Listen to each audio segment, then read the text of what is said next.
কেউ একটা করবে, কেউ 5টা করবে, এটা হতে পারে না। সবাই একটা করবে, কেউ কাউকে বঞ্চিত করবে, এটা ক্যাম্পাসে হতে পারে না।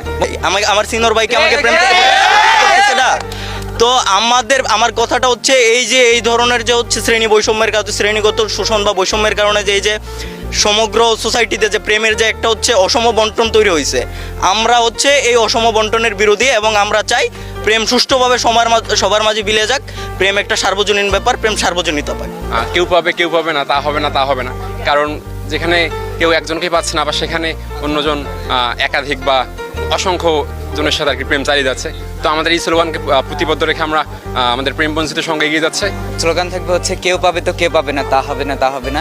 প্রেমের নামে প্রহসন চলবে না। আমরা চাই প্রেমের সুষম বন্টন, প্রেমের সুষম বন্টন চাই। বঞ্চিত করলে এই যে প্রতিরোধ গড়ে তুলবো প্রতিদিন, এই যে আজকে প্রতিরোধ গড়ে তুলছি, প্রয়োজনে পরবর্তীতে আবার কর্মসূচি দেব, তাদের বিরুদ্ধে তীব্র প্রতিবাদ গড়ে তুলবো।